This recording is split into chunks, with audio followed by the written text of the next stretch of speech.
Here are your hosts, Derick G and AJ.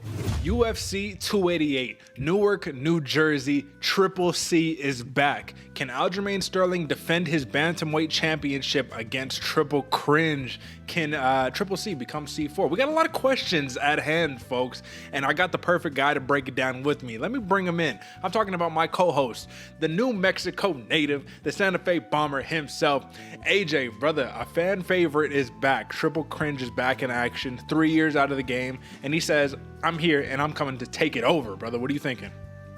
Hey man, you gotta respect the legacy that Triple C has left in his fighting career, man. And the cringe is back, Derick. And actually, for me, a little less cringy, a little bit more serious to this one, a little older cringe. It might be C4 time. We'll see if the monster, sponsorship gets replaced. We see a C4 sponsorship in the future. No, I'm just joking, brother. I'm doing well, man. How you living? I'm living good, bro. I'm living good, but I'm going to be honest with you. I was breaking down some film for this show, obviously, that we record, right? You have to study the tape. You have to put yourself in a different mindset because it gets noisy out here, man. The Twitter sphere, the online presence, everybody has an opinion about the fight. But when you really break it down, you're talking about the X's and O's, man. I don't know about you, AJ. This was a tough one for me, going back and forth on a lot of these bouts, and a lot of these picks literally came down to the last hour. So we're going to have some fun. We're going to break it down. We're going to talk about all of that good stuff. But let's take a quick look at the scoreboard before we jump into that. If you're looking at somebody who is solidly in the lead, you're looking at my man AJ, 40, 28, and 2 on the year thus far. I did break even last week, got back to 34 and 34, so that's what I needed, but we got to keep it pushing from here. AJ, my man, at this point in the year, it's May. When we're recording this, right, this is the day before Cinco de Mayo. Episode drops on Cinco de Mayo. Reflections. What have you thought about the year thus far? Man, flying by, Derick. That's what I've been thinking about it. When the nose is in the grindstone, I guess that's what happens. They say it's when you're having fun, the time flies. Well, it's also when you're working hard. But it is nice, and it is fun to break it down. So I guess it does count in both ways, man. But no real reflective, man. I've been focusing so much on just foot on the pedal, think about the future, keep it going. A little bit of time to reflect might have to happen on the post show so I can actually have the weekend to do it. But man, I don't know what are you thinking about? What are you retrospectively looking at? Well, I'll tell you, bro, when you're in the driver's seat like that, you ain't got to think about that stuff. It's been a lot of reflection for me over here thus far. It's been a little bit of a down year. We have a goal still, and we have many months to complete that goal. 70% accuracy rating, that is what we are striving for. And I'll just say this, man, honestly, you could look at numbers, and it's not as easy as tailor the tape. Paper is one thing. What happens in real life is the next thing. Some of the matchups that we're going to talk about here will really be dependent on will they execute the game plan that we think they will. It all comes down to it, brother. These are predictions, man, but we're going to see on Saturday night. Listen, folks, if you haven't subscribed, if you're watching right now, if you're listening, you're watching, and you haven't subscribed, you need to click the button right now. 560 subscribers as of the point of us recording this. Now, AJ, we need to get to 1,000 subscribers here. So what's your message to the people to spur them along, to motivate them a little bit? Folks, when you're out there cruising the Twitter sphere, the YouTube, browsing, letting the algorithm do the work for you, do me a favor, man. Make sure you subscribe here, because when I'm doing the same thing, I see pages out there of people putting out bets who haven't bet in months, haven't bet since UFC 260.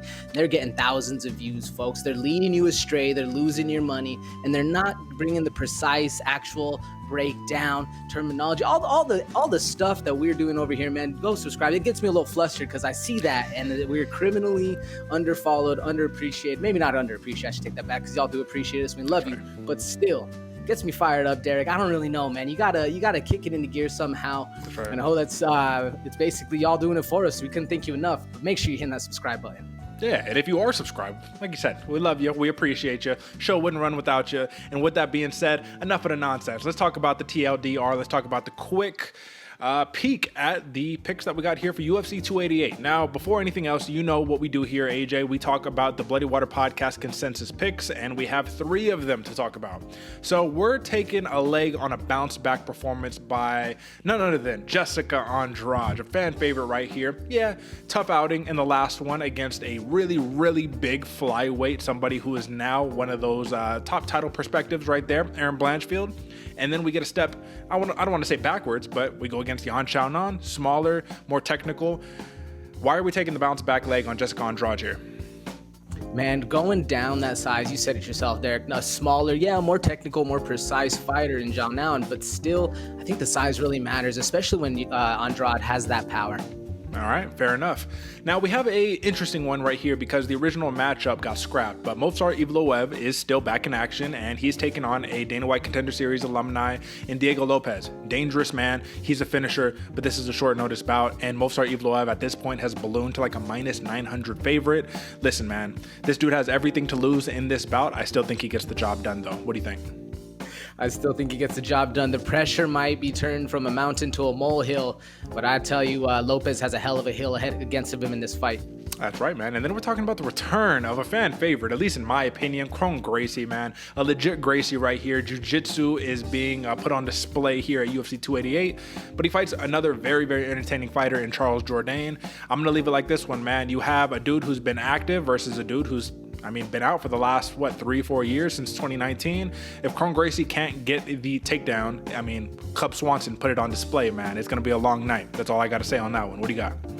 Couldn't agree with you more, Derek. It's all about timing on this one, man. Yes, sir. All right, folks. With that being said, if you are interested in talking about in-depth some of these picks that we got here, Bloody Water Podcast, consensus or not, that's why we're about to go break it down. That's why you need to tune in. Otherwise, listen, we have a little bit of, contention, main event.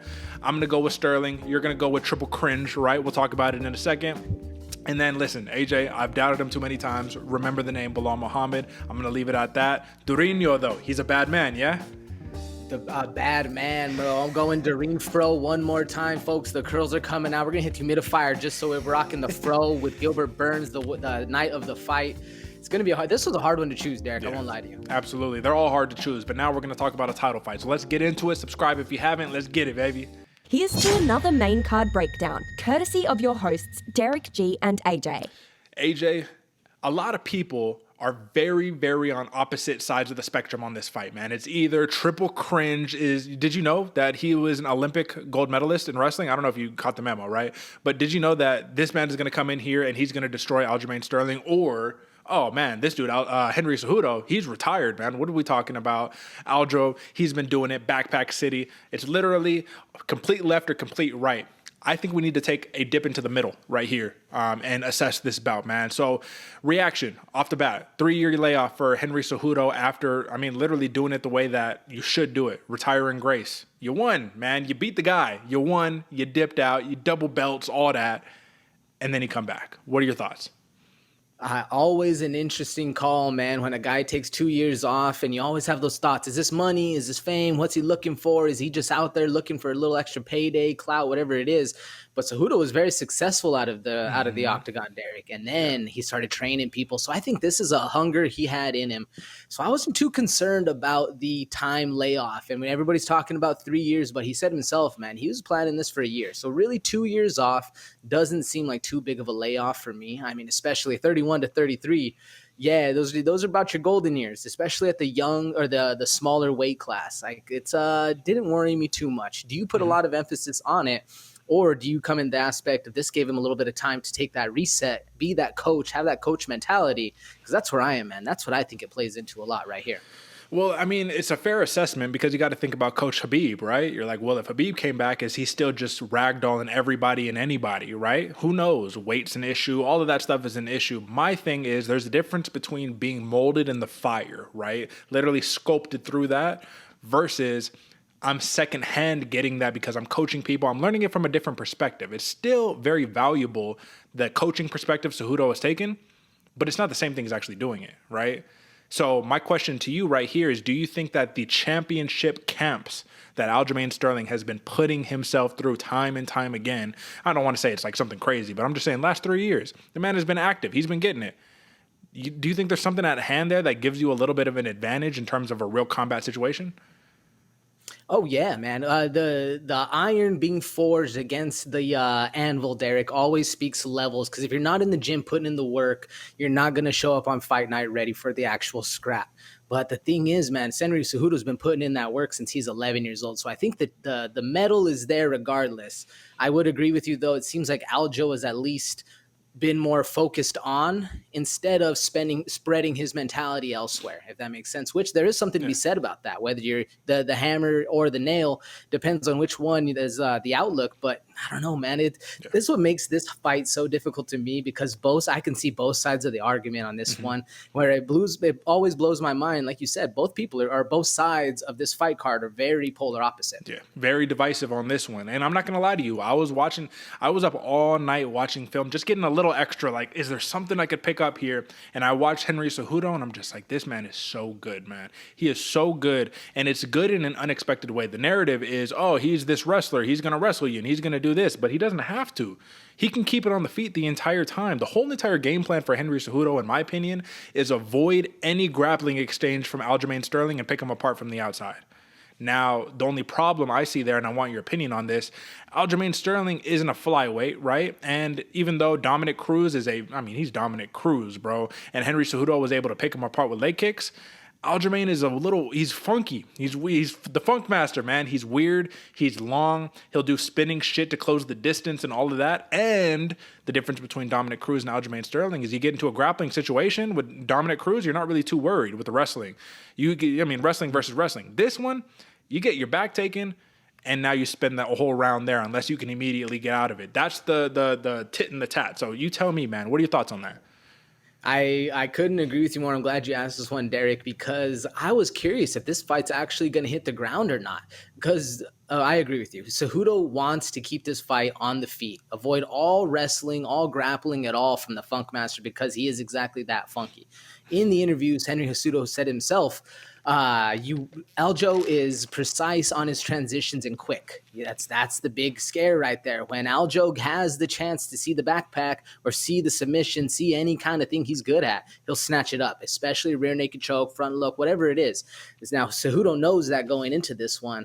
It makes it a very finicky fight for both fighters, because I think it's going to be a stand-up battle. And if we watch, at least you mentioned the Dom Cruz fight, it's kind of apples to pears against Dom versus Aljo, because Aljo fights a little longer, a little wider. He's a little shorter in his stance, where Dom has that funky movement, and Cejudo was able to time himself on Dom's entrances, where I don't know if, at least for the first round, Aljamain's going to engage. I'm going to take this fight a little bit more how Yan versus Sterling 2 went, where Aljo kind of took that first round off, saw what he can do, and then made advances on his holes. But will Cejudo have the holes to be hit? That's the big question right there. I say this, man. I think that when it comes down to the mental aspect of this game, there's nobody stronger right now than Henry Cejudo mentally, right? I think that he is a tactician's tactician. Like, he can see holes that other people can't see. The question is, can the 36-year-old body of a Henry Cejudo keep up with the mind? And I just don't know, because it's 3 years of inactivity. So, yeah, man, I'll keep it as simple as this. I think if Aljamain Sterling is not able to get a takedown or initiate a grappling sequence, he loses. It's easy. If he is able to backpack, he wins. It's like pretty simple game plans here, you know what I mean? But it's a matter of who comes out on top in these exchanges, and does the size play a factor? Aljamain Sterling is substantially larger than Henry Cejudo. If we're looking at measurements, you're looking at, listen, man, I don't know if this is true, because I have two different reach readings right here. On Tapology, Henry Cejudo is at 67.5 inches, which is pretty damn long for somebody who fought at 125 pounds. On ESPN, they have it at 64 inches. I mean, the thing is, if you're talking about Aljamain Sterling, it's 71 inches, regardless of where you go. This dude is long, and when he fights, his hands are already halfway extended. So he's already beaten you halfway to the punch right there. I don't know, man. I think size does play a factor, especially in grappling exchanges, man. But Henry Cejudo is a master of not allowing the takedown to happen. You know what I mean? So we can sit here, bro, and we can just fucking eyes glaze over, talk about how fun these guys are, but let's put pen to paper and let's talk about the actual outcome, man. Money line, minus 105. Underdog is Aljamain Sterling, or I don't know, how am I reading these? These are damn near even odds. Minus 105 for Sterling, minus 115 for Cejudo. Cejudo would be, I believe, the favorite in this matchup. The point is, this is the point. If you look at the odds right now, they haven't changed, AJ. They haven't changed. So that means to me that it's not heavy money coming in one way or the other. People are undecided. There's not this divisiveness that is out there on the Twitter sphere. If we're talking about the props, though, plus 215 decision for Cejudo, plus 250 decision for Sterling. Almost even again. There's nothing that the odds can do to help you out on this one, brother. You got to give your pick and give your how. How's it going to happen? You're right, Derek. I'm personally going for the left field. Folks, I'm not a fan of the cringe at all, but I do got to appreciate a great fighter that Henry Cejudo is. I think he's going to show up to scrap. I'm going TKO, and I'm going round 3, Derek. I'm not even sticking to the decision because it is a very hard choice. Sheesh. And I mean, listen, if he gets it done, I don't know. I'm trying to visualize in my head, how does Henry Cejudo finish Aljamain Sterling? Does he head kick him, hit him with a big right hand down the pipe? Does he take his back and then ground and pound? I don't know. But I'll tell you one thing that I can see in many different fashions. Aljamain Sterling, win it, boring, control time, backpack style, decision over triple cringe and send him back to retirement. I'm going to be honest with you folks who rock with me and my picks. This is not a major confident pick right here. In all honesty, this is a stay away. This is one of those where there's too many unknowns. You really should only wager on the knowns, a lot of variables that you can identify. We don't have that in this one, but give me Aljamain Sterling plus 250 decision, because I do not like that minus 105 right there. Give it to me all day, brother. All right, last one before we move on. I know normally we move on directly after this, but if Henry Cejudo wins, how much longer can he stick around, bro? Because it's like, what are we having, a third career right here in the UFC? What are we doing? I think he goes one more fight. Alexander Volkanovski, maybe he gets it done. Maybe he doesn't, man. But that's where if Henry Cejudo wins this fight, that's definitely the plan. What do you think? All right, fair enough. I don't know. I don't see it. 36 years old, bro. Yeah, you probably only got one more in you, John Jones style, something like that, but we'll see what happens. All right, man, let's move on to this co-main event. Let's get it. All right, talking about this next bout, we got such a fun one on our hands right here. We got two dudes who have been vying for the welterweight championship for so long. But you have to argue, AJ, one of these guys has already had an opportunity. That's Gilbert Burns. He had his chance against Kamaru Usman, right? Belal Muhammad, for whatever reason, it's almost like they just don't want the man to be successful. Somebody at the top is just like, I don't want to see him fight for a championship. Maybe it's the way he fights. Maybe it's because he's not super duper popular with the antics. But you have to admit, these are the two most blue-collar, hardworking fighters in this entire division. And it's a shame that one of these guys has to lose. So let's break down the X's and O's, man. How different are these fighters if you really think about it? If you really think about it, Derek, not much. Yeah. Both are grinders. Both are going to be in there, have an absolute gas tank, and going to have pressure fighter the entire time. Both these guys want the fight to be their style. Ironically, their style is both the same thing. It's just on the opposite end of the coin right here. I would say that the big difference between the two, if I had to identify something, is Gilbert Burns is much more willing to just throw bombs out there when he's striking.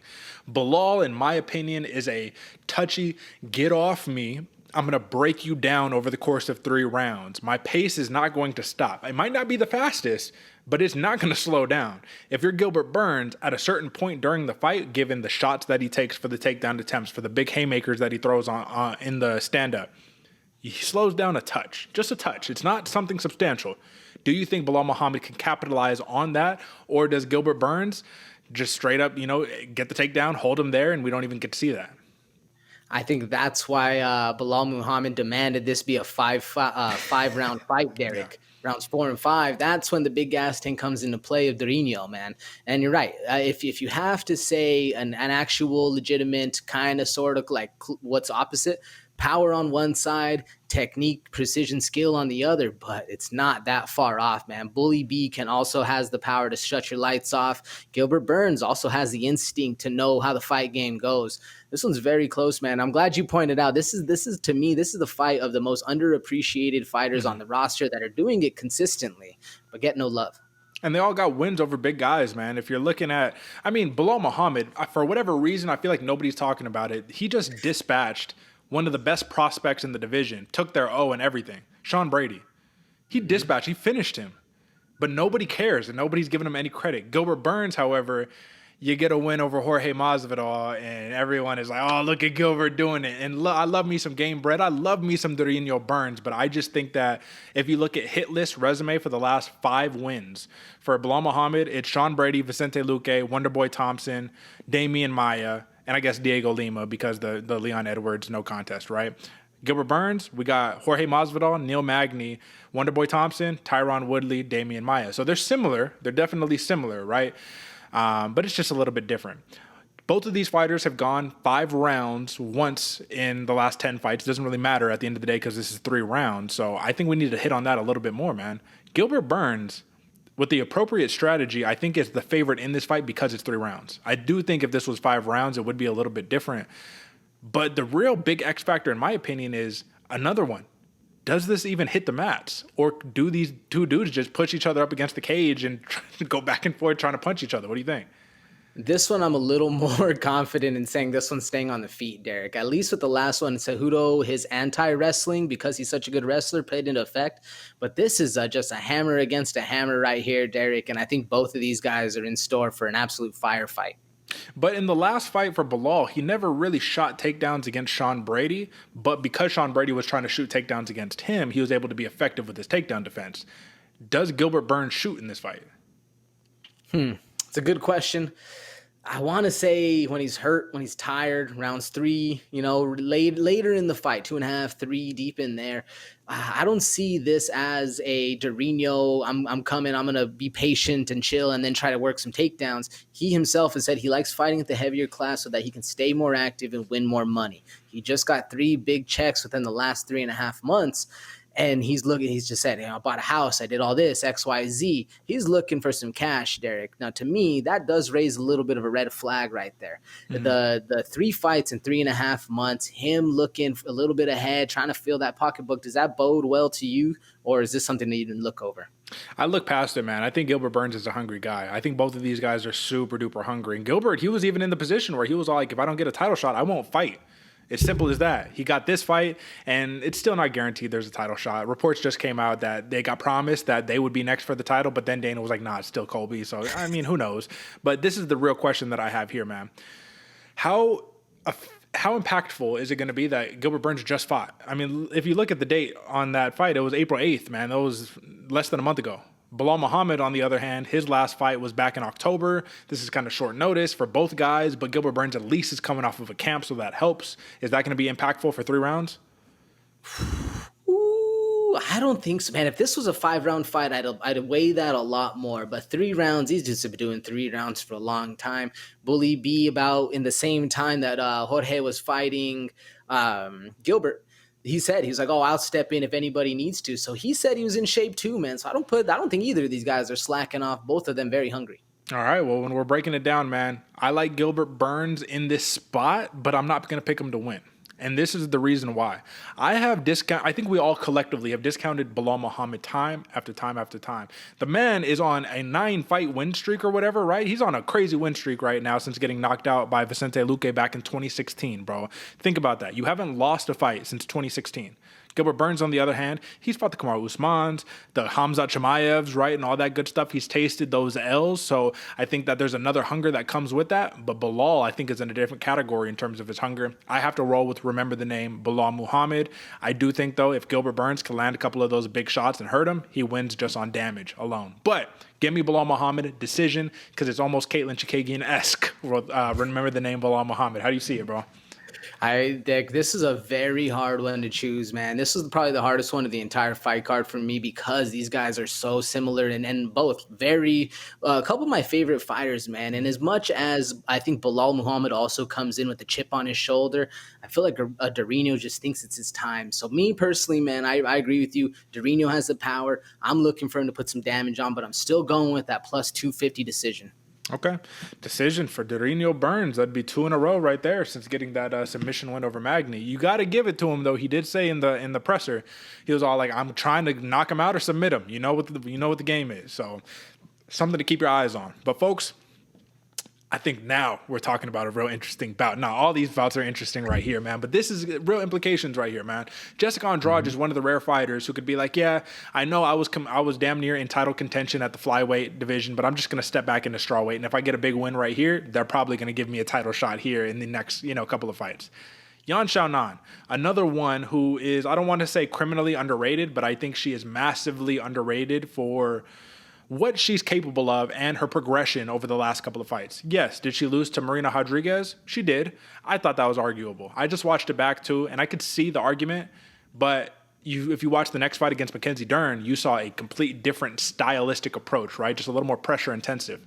So when everything is boding well for Yan Xiaonan and the people who are hardcore, like, oh yeah, you don't even understand. She's tall, she's long, she got the takedown defense.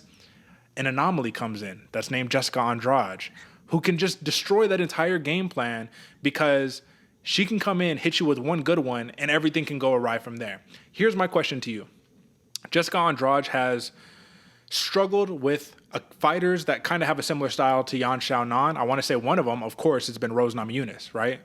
Does Yan Xiaonan have the footwork, the stamina, and the head movement to be able to evade Jessica Andrade for 15 minutes without catching a big one? No, Derek, that's because that is a very hard task for 15 minutes to do. I don't know if many of us out there can do it. Now, the speed that Yan Xiaonan presents, that right there does give me a little bit of pause, because that speed that she has is it's matched. It's out there, and I'm sure Jessica Andrade has seen a lot of it. But will it be their game night when everything's down? You've been cutting weight. This is now dropping down a little bit to the smaller weight class, right? They're fighting at straw weight. No. Yep. Fighting at straw weight. So will Jessica Andrade, will the cut be too much for her? I don't think so. She's a pro, but like you said, Derek, she gets one on the inside, steps in, catches a kick, something like that, gets a big body shot. It's a whole nother fight with the power that comes along from Andrade. I just have to say, when I watched back that Erin Blanchfield fight, it was almost like watching a different fighter. Like, you weren't really watching Jessica Andrade. And I think part of it was the short notice nature of it, just the stepping in, let's see what happens. Because she was literally chin sky high, rushing in, just wing. Like, I was like, yo, you're brawling right now, straight up, right? And even though she got cracked multiple times by a bigger Erin Blanchfield, who just like looked enormous in the cage against her, right? She didn't even get phased by one of those shots. And she was able to crack back on Blanchfield and noticeably mark up her face, man. Like, give her some good ones. I just feel like with Yan Xiaonan, who has she fought that can mimic somebody that is like Jessica Andrade? The only person I could think about that is even remotely in there is Marina Rodriguez, and that's not the same pop. She has that dangerous striking, but it's not that Jessica Andrade sledgehammer and cracking you in the head, right? This is the real X factor in this matchup, though. We can talk about the striking all we want. If it stays on the feet, that's the best approach to victory for Yan Xiaonan. Does Andrade say, let me take her down, bro? I got jiu-jitsu. I'm a submission specialist. Let me take her down. Or is she just going to always be classic, bate estaca, headhunter? What do you think? Derek, I think there's a reason Uncle Dana allows Jessica Andrade to jump back and forth between weight classes, and it's because she's classic bate esteca. She's not going to change unless absolutely needs to, and then you can hit a standing triangle, standing arm choke, something like that. So as long as it's exciting, I think Jessica Andrade will do it. Exciting usually starts on the feet, but if she can find a finish, I think that's how a submission happens. Do you agree? I do, but I don't. Yan Xiaonan is tough, man. You got to give it to her. Yan Xiaonan is very tough, bro. Only 2 losses in her last 10 fights. Carla Esparza, right, where she just got, that was kind of questionable too, but she basically just got wrestle fucked, right, for, the entirety of the fight. And then Marina Rodriguez, which was a close one. Now, if you look at Andrade, on the other hand, she's really only lost to champions and then Erin Blanchfield, right? So it's tough. Yan Xiaonan's tough. And a big part of me says Yan Xiaonan can upset Jessica Andrade with the speed and the footwork and the movement, but that is just if Andrade says, I just want to box with you and I don't want to sit there and I don't want to grapple, I don't want to initiate clinches. Listen, man, I hate to do this, but give me Jessica Andrade. Give me a 3rd round TKO against Yan Xiaonan, bro. Give me a little bit later. I think Yan Xiaonan can survive, but once you get into that 3rd round and that movement slows down a little bit and now you can't quite evade the way you could, Andrade, her power is going to be there for 15 minutes, bro. I think it's just going to be a little bit too much. How do you see it? Yeah, I actually see it very close to you, Derek. I picture Andrade starting this fight off, pushing Xiaonan against the fence, bullying her up, beating her up, slowing her down, TKO round 2. Let me just ask you this, because I have to play devil's advocate. I do think Yan Xiaonan, even though she has, she has actually 1 finish in her last 10 fights, right? That was a long, long time ago. That was back in 2015. Can she catch Andrade and finish Andrade with a counter, given that Andrade comes in very recklessly with her chin sky high sometimes? She's in the best camp for one of the best camps for it, man. Team Alpha Males, where Yan Xiaonan's fighting out of. And if there's anybody that knows how to handle a blitz from a bully, it's the guys who are out there bullying each other at Team Alpha Males. So, That's right. It's a possibility. My man basically said it's a fist fight, bro. Anything can happen. What are we talking about? Yeah, of course. All right, man. Listen, all right, that was number 1 for the Bloody Water Podcast consensus picks. This one's probably going to be a little bit quicker. Movsar Evloev, Diego Lopes. Folks, apologies that you don't see any prop bets here. It's because this fight got thrown together. Such a spur-of-the-moment decision. I had to go hunting just to find a money line odd here. And look at this, man. This is something that you saw in the height of the Valentina Shevchenko days. Minus 910 favorite is Movsar Evloev versus Dana White Contender Series alumni Diego Lopes. Finisher, bro. This dude is nasty, man. If you look at it, 21-5 in his MMA career, and I gotta actually pull it up right now because I need some answers. Let me pull this up. Let me see how many finishes my man has. My man has 8 knockouts, 11 submissions. That's 19 finishes in what I say, 21 wins. This dude is not here for no reason. There's a lot of guys who could have stepped up to the plate, and Diego Lopes was the one that was selected right here. Now, the only thing that worries me a little bit is that if you do look back at that Dana White Contender Series fight, you have to look at who he fought, right? Joe Anderson Brito. That's not a fun matchup, especially when you have a tank who will eat 5 shots and still come in and blast W and it doesn't matter and just hold you there, right? But Movsar Evloev, we've seen him struggle with the takedowns from time to time, but we've also seen a relentlessness that doesn't really matter. He will get the takedown. Doesn't matter how long it takes, he will get it. In this spot right here, is Evloev like, I have to get this thing done in the first couple minutes of the fight? Is he patient? When you have everything to lose and nothing to gain, which is exactly the spot Evloev is in, this is where it becomes tricky. So what do you think? I agree, Derek. This is where it becomes really tricky because you're going up against a fighter who has a lot of finishes, who will be ready, who's hungry, who sees an opportunity. You might think it's a lamb being led to slaughter, but that lamb might have something back for you. And that's the fight game right here because Lopes is very dangerous. But, man, Evloev is hard to bet against in this fight. As you can see on the props, I was just checking them before, and the only thing I saw was Lopes at plus 600, so it might be swelling a little bit more. This is a hard one because of the preparation Evloev has, and going into this, he's ready. He's been in the game for a long time against Diego Lopes, who is stepping up into a massive pay-per-view spot on a main card. Yeah, you answered the call. I don't know, Derek. I don't see Lopes having much to answer really coming back the other way. What do you think? Does he have any kind of desperation besides a lucky shot? Because don't get me wrong, luck is always preparation meets timing. Lopes can get lucky here, and that's not an insult at all. That's a flying knee. That's a knee up the middle, something that Evloev doesn't see coming and put him to sleep. Does Lopes have that in him? I don't think we're going to see a knockout on this one if Lopes gets it done. I think that he does the traditional wrestler versus jiu-jitsu guy. Shoot in on a single, push the head to the outside, guillotine him. Shoot in on a double, guillotine him. Get him in your guard, re-guard yourself, Kimura. Use the Kimura to sweep to get on. You have to go classic full-on attack mode, 15 minutes for Diego Lopes. And this is something that I implore a lot in the jiu-jitsu gym that I train at, man. I always tell the guys, if you have an opportunity, you need to attack for every single moment of the round. The question is, are you willing to do that? Is Diego Lopes willing to go out on his shield in this fight to earn an opportunity to be in the UFC, man? You got to look at some of these guys, bro. They've come in on short notice and they've done more miraculous things than this. It's just a matter of, do you have the cojones to make it happen? And I'm just not sure. He has the resume to back it up, but Evloev is a scary guy. So at the end of the day, I'm going to keep it simple, man. The question is, does Evloev finish this fight or does he just grind it out to an easy decision? I actually think he grinds this one out to an easy decision, or not an easy decision, but I think he grinds this one out to a decision. Lopes gives him a harder fight than he expected, but I still get Evloev decision. Yeah, I have to go Evloev decision right here. I think that he plays it a little overly cautious, unless he catches Lopes in something where Lopes is just being overextending himself, being a little too reckless, and he catches him in something. You have nothing to gain from this fight if you're Movsar Evloev. Why risk it? I don't see him being that type of fighter, and he's gone to decision in the last 6 fights straight. So, not much to say on this one, but I hope we see an upset because that would be such a fantastic story, man. But Evloev decision, do not bet on this, folks. You have nothing to gain from betting on this man right here. All right, you could throw him in a parlay, but I still wouldn't do that. All right, man. The return of Kron Gracie, bro. The return of the Jiu-Jitero. The return of Charles Jourdain, man. It's been a little minute since we've seen Charles Jourdain fight. If we're being specific, it's actually been since this last September of 2022. And if you look before that, man, this dude, generally speaking, he would fight every 4 months, 3 months, every 2 months, right? He's just nonstop, right? And we saw a lot of Air Jourdain, where he got a lot of popularity. But if you listen to the presser, man, he said that was actually a big fault of his. He was like, the problem? I was competing too often, man. I wasn't giving myself time to learn from the mistakes.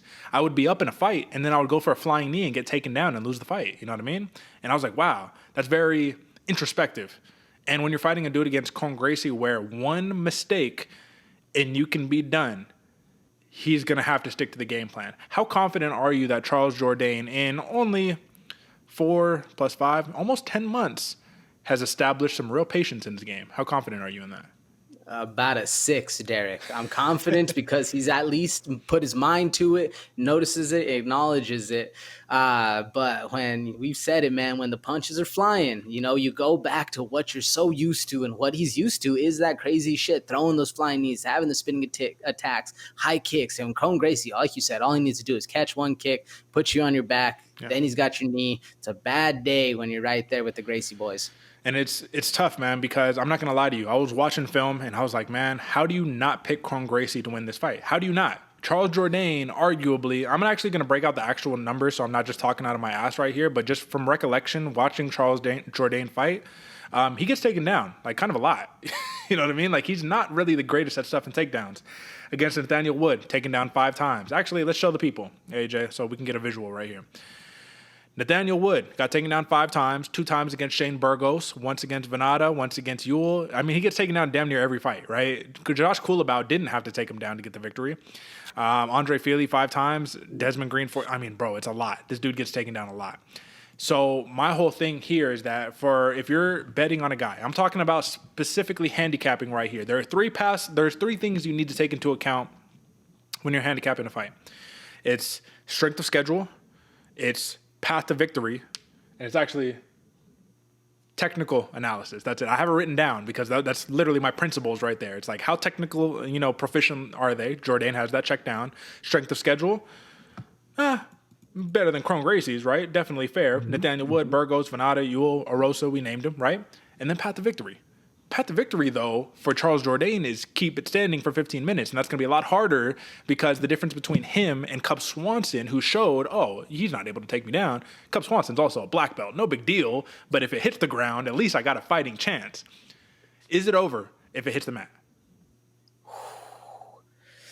I don't think so, Derek. I mean, I think Jourdain is at least somewhat skilled enough to just delay. But if he's in there too long, then yes. If it hits the mat, you sit there a minute, you're able to escape after that, then you're fine. But, I mean, you don't want to play around too long with Kron Gracie, like you said, man. But my question is, does Kron have enough experience, or not experience, what's the word I'm looking for, time in the ring, at least of late, man? When I was watching his presser, this is what worried me the most about him, because you're right. When I was breaking down film, I'm like, how can you bet against Kron Gracie? This is a great matchup for him. Jourdain's going to be doing all kinds of crazy shit, get a takedown, no problem. But he seemed a little distracted. He's still using COVID as an excuse for not training and not practicing, getting everything together. He seemed a little out of it. And the media even point out, they're like, he doesn't like the media. I don't think it was that. He's just there to fight. He doesn't really care. But he did seem a little distracted, if you will. You putting any weight on that at all? If I put weight into things like that, then Bryce Mitchell wouldn't have a career, right? Because he says some pretty outlandish damn things, but he's a hell of a fighter. You have to give him that. Kron Gracie might have his crazy opinions. Colby Covington has his whole shtick. He's still a fantastic fighter, right? No, I don't put a lot into that. I do say this. Kron Gracie, if it hits the mat and there's over 2 minutes remaining in the round, wins. It's as simple as that, man. He takes your back, and he's either going to rear naked choke you, as he does to pretty much everybody else, or he's going to guillotine you or armbar you. He's going to do something like that. Even if you look at Cub Swanson, man, he will literally force himself, eat 5 shots, grab you, and jump guard. You know what I mean? Literally pull guard, the thing you should never do in MMA, so that he can go and start getting some De La Hiva and start working sweep attempts and things like that, man. But I have to go with the same principle that I'm going in with the main event, AJ. The reason why I didn't pick Henry Cejudo is because I do believe in ring rust. I do believe in inactivity hindering your performance. And I do believe in being active and that increasing your game a little bit. And I think Charles Jourdain is an effective boxer. I think people don't give him credit as an effective boxer. If he can box up Kron Gracie, And I think he's a better striker than Cub Swanson. If he could box up Kron Gracie, come on, bro. What are we talking about here? You know what I mean? I think that he wins a very easy decision. And Kron Gracie, unless he has stepped up substantially in his striking, you got to have more than just a takedown. You know what I mean? If Jourdain can stay calm, patient, that's right there what's going to do it for me. If he's chilling back, reading things in the first minute, I'm sitting back chilling. But if he starts getting a little wild, then I think Kron has an actual opening. But I'm with you, Derek. I think the boxing is legit out of Jourdain. This is going to be my ultimate question right here. And I feel terrible asking it, but this is literally what was going through my head. Right now, AJ, I give you an opportunity. This is the fight you got to bet on. You have two options to bet. Either you don't bet or you bet the house. Are you comfortable betting the house on Charles Jourdain here? Ooh, no, I'm not, man. Yeah, this is a hard one. Like I said, when the adrenaline's pumping, Jourdain's gonna do something crazy. He's a showman. He's gonna go out there. He's looking for a head kick, something like that. All Gracie needs to do is step in, get to those hips, get a takedown of any sort, and it's your game. And like you said, Derek, 2 minutes left on the clock. That is a long time to be in those waters with Kron Gracie. You're right. And I don't feel good about it either. But I'm still going Charles Jourdain based on principle, baby. Minus 180, cash that in the bank. I don't know how he's going to get it done. I would imagine plus 275 decision. That's what I would roll with, especially because Cub Swanson pieced up Kron Gracie for 15 minutes, and he didn't look like he was even phased, not one bit. So give me that. Give me the decision for Charles Jourdain. Don't feel fantastic about it, but it's hard to bet on Kron Gracie. Once again, too many question marks. You know what I mean? How do you see it? Too many question marks is right, Derek, man. Unfortunately, I'm with you on this one. I hate choosing the same picker with the same prop, but you're right. Kron Gracie has a hell of a chin. I don't think he's going to say quit in there either. So I'm going Charles Jourdain by decision. All right, folks. This was an interesting one. Kind of slapped together at the last minute, but that's UFC 288, the main card there for you. And of course, anticipated, always, the sleeper segment. Let's talk about it. It's time for some fight night. And if you ain't paying attention, you're gonna sleep on me and I'm gonna wake you up. All right, my man, we're running a little short on time, so you know what time it is. It's time to give the people our 60-second bar pitch on why they need to tune into some fights. And I want to start off first, AJ. I want to talk about a dude who doesn't look like this anymore. You know what? I would pull it up, but I would be sharing some information that needs to stay classified. Folks, I don't know. Pull it up yourself. Unless, you know what? I'll Google it while you're talking down your sleeper, AJ. But Zhalgas Zhumagula, a.k.a. the new Paddy the Batty Pimblett right there, man. This dude is coming off of, let's see, what's he coming off of? He's coming off of a rough streak, right? But this dude is a world-class kickboxer at 125 pounds, fighting another dude right here, which unfortunately is not a fantastic matchup. This dude, Rafael Estevam, is going to take you down. He's going to punch your face in or try to take your back and submit you. So you got the kickboxer versus the dude who's going to grind you out. The reason that this is going to be a sleeper is at 125 pounds, this is fireworks, sparks flying everywhere. Somebody is going to get finished in this matchup. If it goes to a decision, I will be astounded. But I do like, Rafael Estevam in this one right here, baby. AJ, talk about your sleeper real quick while I pull up this Paddy the Batty photo for Zhalgas. Ooh, Derek, I'm actually excited for that fight, man. It's all or nothing for Zhalgas versus everything to lose for the other one. But, man, I can't tell you how excited I am for my sleeper right here, brother, because we got Joseph Holmes versus Claudio Ribeiro. And this one, folks, this one got moved to the front of the card for the front of the prelim for a reason, because you can't. This fight right here, it's going to be sparks flying from the jump. You can check it out. This one's in a big weight class right here, folks. 170? Yep. No, 185. That's what it is. 185. And basically all I can say, folks, knockout heavy. We got Joseph Holmes coming in. You can see it on the screen. You see that? You see that, AJ? What picture was coming up. So I'm glad you pulled it up, man. Paddy with Zuma the Batty. Either way, yeah. Folks, I digress. Check this fight out. This one, I don't even have much to preface it on. Besides this one, someone's going to sleep. There's a lot of wins, a lot of losses out of the home side. He's a more familiar one. You can see Derek pointing it out right there, going against Ribeiro. But either way, man, if you pull it down a little bit more, Derek, look who the fans are going for in the knockout scene. It's Ribeiro, man. It's going to be hands flying, full action from the jump. I'm looking for a first-round finish from either one of these dudes. They both got heavy hands. It's going to be a fun start to the night, folks. Do not miss it. Yeah, you can't miss these fights, man, right here. But let me just one more time, brother. One more Pull it up time. again, bro. Come on, bro. Look at my man. Zalgis, what'd you say, AJ? What do you call it? Zalga the baddie. But There we go. What did it for me is the self-awareness in the tweet, because he said, I hope I get the judges Patty had in his last fight in the tweet, man. And I love it. This is what you need coming out of it. And either if he doesn't win the fight and keep his job, man, somebody give this boy a modeling shoot. Come on. I hope this time I will have the same judges Patty had last time. Zalgis is looking sharp right here. 125 pounds. Cut. But at the end of the day, man, you got to think this man's fighting for his job. You cannot lose another one. You cannot lose another one. I'm surprised he's still in the promotion right now, if I'm going to be honest with you, given that we just saw, and I guess there's more controversy behind it. And I should digress, but I won't. Jokob Kakramanov, man, just fought at XMMA 6, right, last night. And when you watch this man just steamroll his opponent, it was a very tough opponent, man. You're like, how did the UFC let this guy go? Word on the street, there were some character issues, but I will digress. All right. AJ, man, we are running short on time, but what I did want to do is I did want to go over just a couple of other bouts that are here on this card, because this is a good one.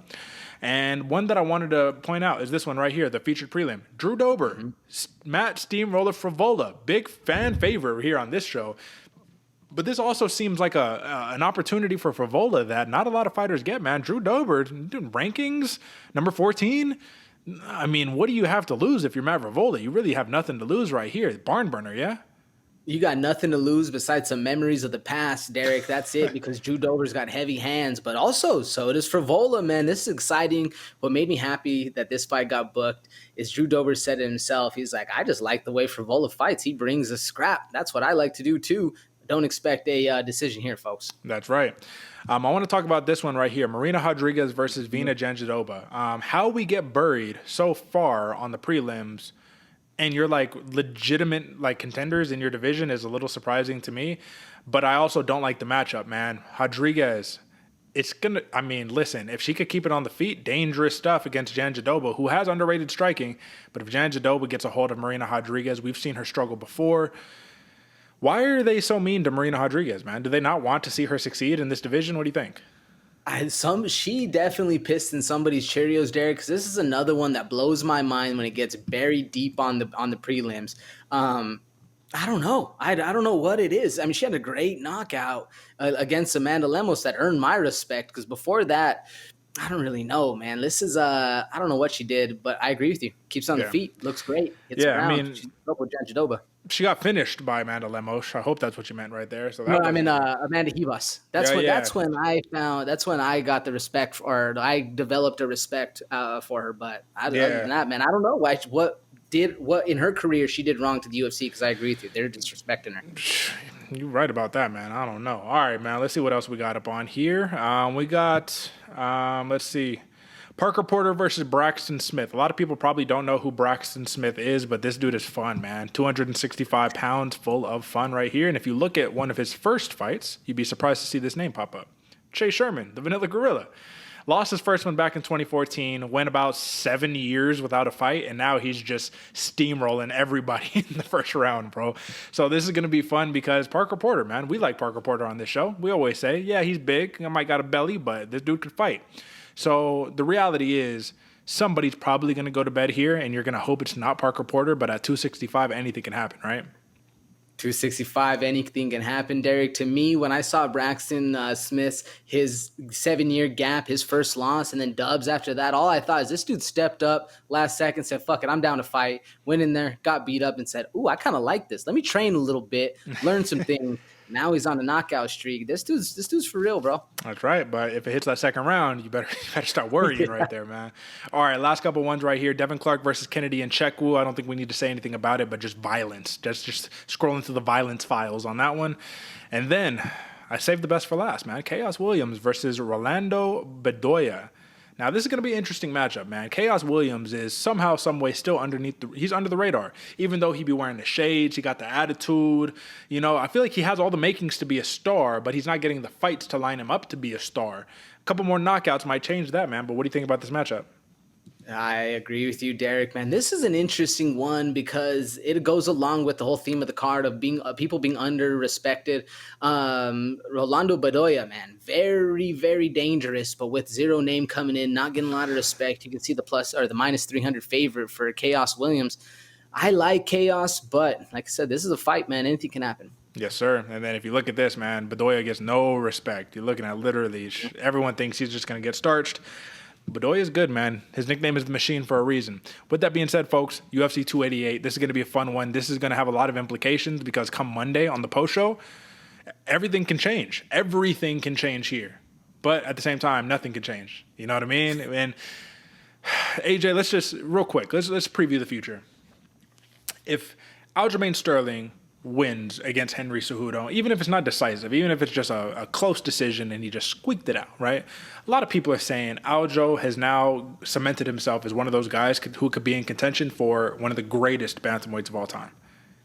We have to dismiss that, right? That's not true, right? I was trying not to make a face when you were saying it, Derek, because, yeah, that's not true at all. I mean, don't get me wrong, Aljo's a great fighter. And is he of the upper echelon? 100%. But you got to have some accolades behind the belt. I know a guy, I don't know him, but I know of a guy named Dominic Cruz. Pretty damn good bantamweight, you know what I mean? And listen, I'm just saying, bro, yeah, Dominic Cruz has fought later on, had the injuries and all that good stuff. TJ Dillashaw is also a pretty good example, even though it popped for the fucking, I mean, I don't know. But then John, I don't know, man. Listen, it's just, this goes to show how fickle this sport is, but at the end of the day, man, everybody is a GOAT, you know, every couple of years or whatnot. It's got to be somebody who reigns supreme. I don't know, AJ. You got any last words for the people before we get out of here? Woo, man, my big last words, folks. Make sure you're hitting that subscribe button. Make sure you're following along. If you caught it earlier in the show, I got a little amped up because I feel also going along with the theme of this fight card, a little under-respected, a little underdeveloped over here, folks. Make sure you're hitting that subscribe button and sharing it with your friends, sending it out because this week's a week you can make some money on these fights. So make sure you're tuning in, paying attention, and getting your money in. We'll see y'all on post-show. It's going to be a great Saturday night. Listen, I couldn't have said it better myself. Folks, there's one last thing that you need to do that you probably haven't done yet. You see that link right there in the middle? It's to twitch.tv/Santa Fe Bomber. Go check out my boy. You know what time it is. AJ, you streaming this week? Woo, I will be streaming this week. Derek, got some stuff going on this weekend, but then again, we'll be back to the regular schedule, folks. Monday, Tuesday, Wednesday going on. We've got a little art happening, so check it out, but we will. When I'm trying to do a little bit more, folks, if you jump in, let me know in the chat so we can actually break down some fights with you, so we can be talking some things, man. Let me know you're there, so that way I can cater to you and we can get some conversation going. I couldn't have said it better myself, my friend. AJ, brother, we'll do it again on the post show. Folks, that's it for us, and until next time. Peace.